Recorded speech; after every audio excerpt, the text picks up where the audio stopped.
Hybrid যুবক ঘুমাইতে যায় তখন, যুবক রে এই ঘুম ভাঙলে সকাল, না ভাঙলে পরকাল।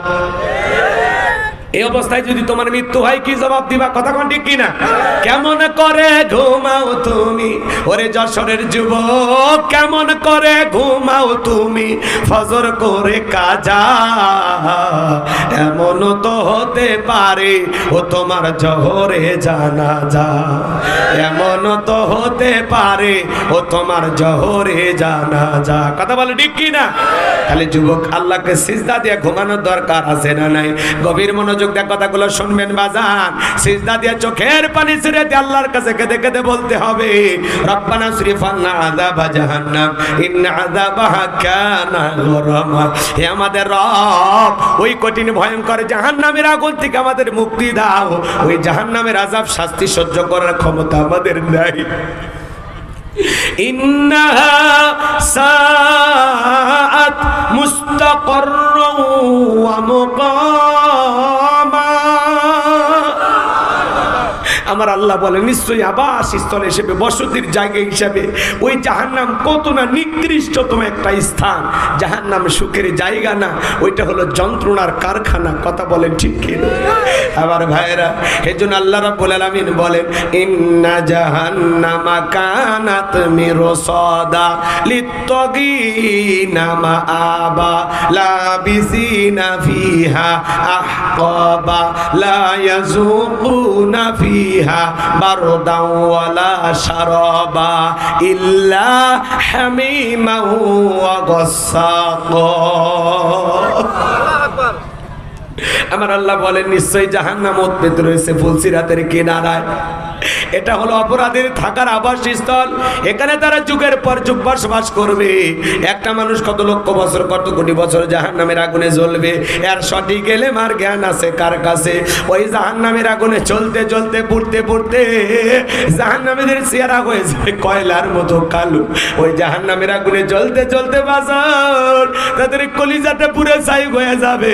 ওই জাহান্নামের আগুনে জ্বলতে জ্বলতে জাহান্নামের অপরাধী বান্দারা ডেকে বলবে, আল্লাহ আমাদেরকে খাবার খাইতে দাও। তখন ওই জাহান্নামী বান্দাদেরকে আল্লাহ খাইতে দেবে কাঁটাযুক্ত ফল, যেই ফলের নাম হলো জাক্কুম। ওই ফলটা খাইতে দেওয়া মাত্রই জাহান্নামীর গলার মাঝামাঝি আটকে যাবে, ভিতরেও যাবে না, বাহিরেও আসবে না। যত গলা নাড়াচাড়া করবে কাঁটাগুলো পড়বে। আরে জাহান্নামী যন্ত্রণায় ছটফট করে কেঁদে বলবে, আল্লাহ এ কেমন ফল খাওয়াইতে দিলা, ভিতরেও যায় না, বাহিরেও আসে না, গলার মাঝামাঝি আটকে যাবে, যন্ত্রণা সহ্য করা যাবে না। জাহান্নামীরা তখন কেঁদে বলবে, আল্লাহ পানি দাও, পানি দাও। আমার আল্লাহ রাব্বুল আলামিন বলেন লা ইয়াযুকুনা ফিহা বারদান ওয়ালা শারাবা। তাদেরকে মিনারেল ওয়াটার দেওয়া হবে না, ঠান্ডা কোনো পানি দেওয়া হবে না। যে পানিটা পান করে জাহান্নামী তার বুকের জ্বালা তৃষ্ণাকে নিবারণ করতে পারে, কেমন পানি দেওয়া হবে? ইল্লা হামিমান ওয়া গাসসাকা। এমন উত্তপ্ত ফুটান্ত গরম পানি দেওয়া হবে যা পুষ ব্যতীত কিছুই নয়। ও যশোরের মুসলমান, দেখের ভিতরে বড় বড় ফোড়া হয়, ফাটায় দিলে ভিতর থেকে কি বের হয়? টমেটোর রস না পুষ? কি বের হয়? আরেকটু জোরে। হাসপাতাল থেকে সংগ্রহ করে দেব, 50,000 টাকা দিলে 1 গ্লাস খাবেন, 1 লাখ টাকা দিলে বুঝি খাবেন? শুনে ঘৃণা লাগতেছে, সি সি হুজুর এটা কি, এটা কি খাওয়া যায়? এটা আমার কথা না, কথা হলো আসমানের মালিক আল্লাহ। সূরা নাবার 25 নম্বর আয়াতে আল্লাহ বলেন ইল্লা হামিমান ওয়া গাসসাকা। এটা হলো জাহান্নামী বান্দাদের খাবার। আমার আল্লাহ বলেন তাদের কেমন উত্তপ্ত ফুটান্ত গরম পানি পান করাইতে দেওয়া হবে যা পুষ ব্যতীত কিছুই নয়। ওই পুষওয়ালা দুর্গন্ধওয়ালা পানি যখন জাহান্নামী পান করবে, জাহান্নামী লারি ভুরি গলে গলে পিছনের রাস্তা দিয়ে বের হয়ে যাবে, চেহারাটা জ্বলছে যাবে, দেখের গোস্তগুলো খসে খসে পড়বে। এই যদি হয় জাহান্নামের কঠিন শাস্তি, সেই জাহান্নাম থেকে বাঁচার জন্য সিজদা দিয়ে আল্লাহর কাছে কান্না করা দরকার আছে না নাই? জীবনে কি এমন কোন 2 রাকাত নামাজ আছে যে 2 রাকাত নামাজে আপনি 2 ঘন্টা চোখের পানি ছেড়ে দিয়া জাহান্নাম থেকে এবং নিজের গুনাহ মাফের আশায় কেঁদেছিলেন? এমন সিজদাকে খুঁজে পাওয়া যাবে? আওয়াজ যাবে না, কথা কোন ঠিক কিনা?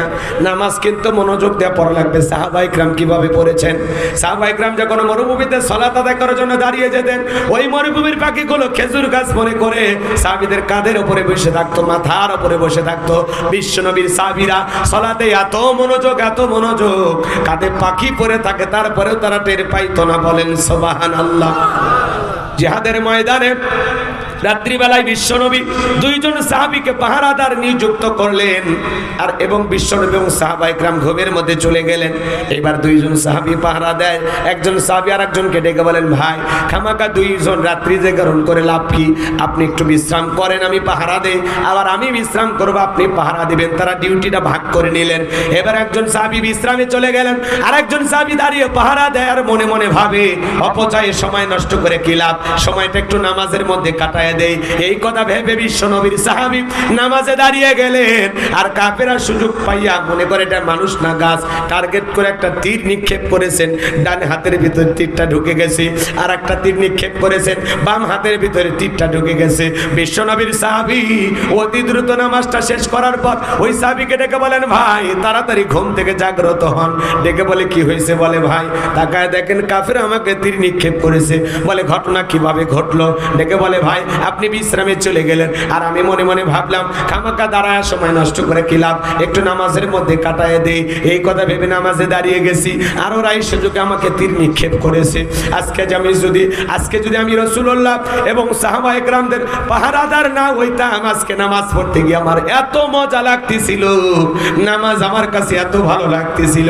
ওই তীর শুধুমাত্র হাতে নয়, তীর এসে যদি আমার কলিজায় লাইগা কলিজাটা ছিদ্র করে এ পাশ ও পাশ করে দিত, তারপরেও আজকে আমি নামাজ ছাড়তাম না।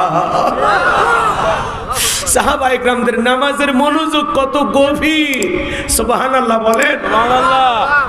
হযরতে তালহা রাদিয়াল্লাহু তাআলা সালাত আদায় করেছেন, জঙ্গল থেকে সাপ এসে ছেলেটা খেলা করতেছিল, তাকে পেঁচিয়ে ধরেছেন। স্ত্রী মানুষজনকে ডাকলেন, ছেলেটাকে বিপদ মুক্ত করলেন। হযরতে তালহা নামাজ শেষে জিজ্ঞাসা করে, বিবি রে বাড়িতে এত মানুষজন, ব্যাপারটা বুঝতে পারলাম না। ডেকে বলে, স্বামী আপনি নামাজের মধ্যে দাঁড়িয়ে গেছেন, ছেলেটা খেলা করতেছিল, জঙ্গল থেকে সাপ এসে সন্তানটাকে পেঁচিয়ে ধরেছিল, আমি মানুষজনকে ডাকলাম, ছেলেটাকে বিপদ মুক্ত করলাম। এত ঘটনা আপনার চোখের সামনে ঘটে গেল, আপনি কি কিছুই বলতে পারেন না? হযরতে তালহা ডেকে বলে, বিবি রে নামাজের মধ্যে মন যদি এদিক সেদিক চলে যায়, তাহলে নামাজ তো আর নামাজ থাকে না। সুবহানাল্লাহ বলে। আর আপনি আমি নামাজ পড়ি, যশোরে মন চলে যাইবে না, বল বর্ডারে কথা কম। আপনি আমি নামাজ পড়ে জিগরগাছা বাজার মন চলে যায় ঢাকা শহরে, নামাজের মধ্যে মন খালি তিরিং বিরিং করে। নামাজ পড়ে পায়রা ডাঙ্গা, মন চলে যায় চুয়াডাঙ্গা, কথা কোন ঠিক কিনা? আমাদের নামাজের ভিতরে মন স্থির থাকে না, আমাদের মন বড় অস্থির উতালা, কথা কম আছে না নাই? আছে না নাই? নামাজের ভিতরে দাঁড়ায়া দুনিয়াবি নানান চিন্তা ভাবনা মনে হয়, কথা কোন ঠিক কিনা? এজন্য একটি গবেষণায় বলা হয়েছে, বাংলাদেশের কিছু কিছু মুসল্লিদের মন 8 সেকেন্ড নামাজের ভিতরে স্থির থাকে না। আমাদের মন বড় অস্থির, আমাদের পাগল মন খালি ছটফট করে, কথা কোন ঠিক কিনা? এখন গোলাম রব্বানি কইলেই দোষ, আছে না নাই? আছে না? আমাদের কি মন বলেন তো? পাগল মন। জোরে বলেন, কি মন? পাগল মোহন মন রে, মন কেন উল্টো পাল্টা বলে, ও পাগল মন মন রে, মন কেন মসজিদে না যায় রে, আল্লাহ রে কোন দুনিয়ায় পাঠাইলাই আমারে।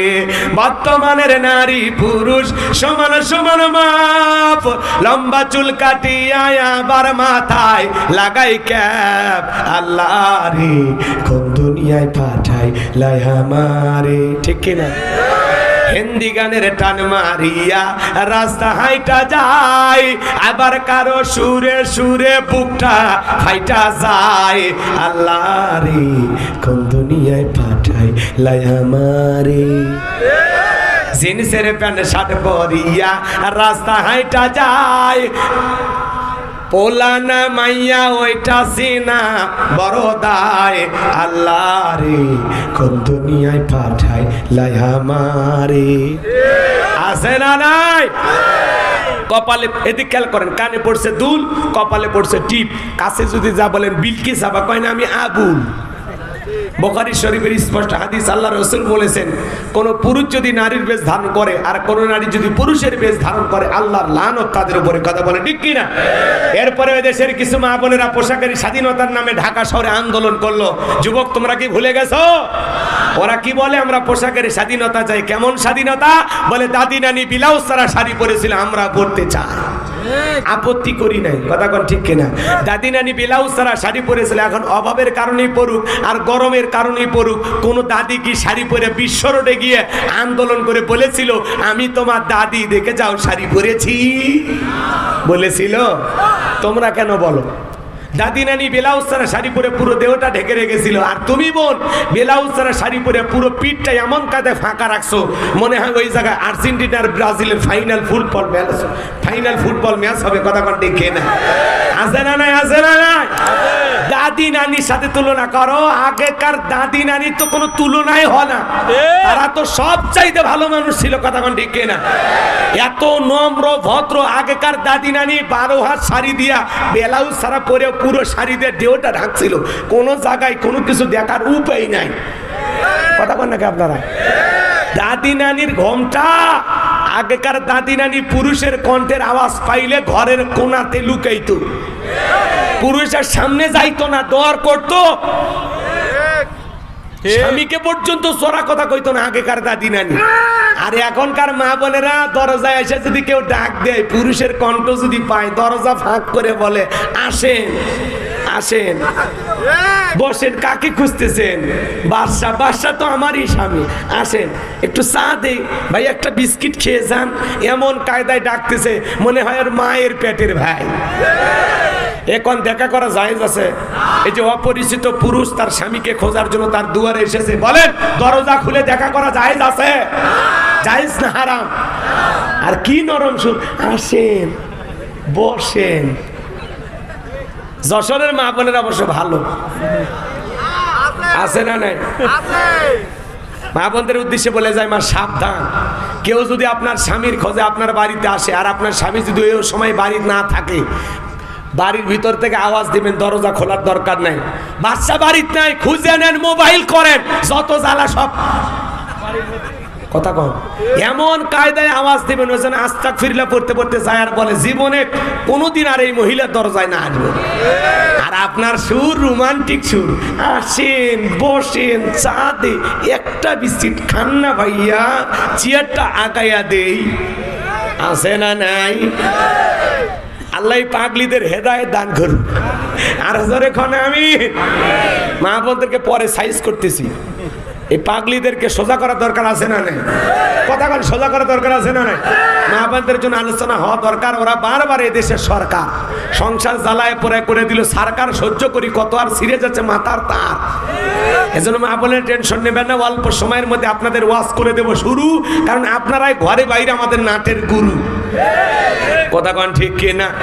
এজন্য ভাইয়েরা আমার, যারা ঢাকা শহরে পোশাক ছাড়া মানে ব্লাউজ ছাড়া শাড়ি পরা আন্দোলন করেছিল, এরা কোনো ভদ্র মেয়ে না, এরা অসভ্য, এরা বেহায়া, এরা সমাজে অশ্লীলতা ছড়াইতে চায়, উলঙ্গপানা বেহাপানা ছড়াইতে চায়। কিন্তু মনে রাখবেন, এটা 95% মুসলমানের বাংলাদেশ, এটা আল্লাহওয়ালাদের বাংলাদেশ, মসজিদ মাদ্রাসার বাংলাদেশ, আলেমদের বাংলাদেশ। এদেশে অশ্লীলতা মেনে নেওয়া হবে না, এদেশে থাকতে হলে বোরকা পরে পর্দা করে চলতে হবে। কথা কন ঠিক কিনা? আর তোমাদের যদি বোরকা পর্দা পড়তে নাই চাই, যেটুকু পোশাক পরেছো সেটুকু পড়তে মনে না চায়, গুগলে সার্চ দাও কোন দেশে পোশাক ছাড়া মানুষ বসবাস করে, পাসপোর্ট ভিসা লাগাইয়া এদেশ থেকে তাড়াতাড়ি গাট্টি গুটি গোছাইয়া বিদায় নাও। তোদের মতো বেহায়া নারীর জন্য এদেশের কুকুরও কাঁদবে না। কথা বলেন ঠিক কিনা? বোরকা পর্দা নারীর সম্মান মর্যাদা বাড়ায়, পর্দা করা নারীদের উপর নফল না ফরজ। আল্লাহ বলেন ওয়াকরনা ফি বুয়ুতিকুন্না ওয়ালা তাবাররাজনা তাবাররুজাল জাহিলিয়াতিল উলা, নারীরা তোমরা ঘরের ভিতরে অবস্থান করো, খবরদার জাহিলিয়াতি যুগের মেয়েদের মতো নোংরা অশ্লীল পোশাক পরে নিজের দেহকে প্রদর্শন করো না। একটা নারী যদি ঢিলা ঢালা বোরকা পরে হাত মোজা পা মোজা লাগায়, মনের অজান্তে শ্রদ্ধা সম্মানে মাথাটা নত হয়ে আসে।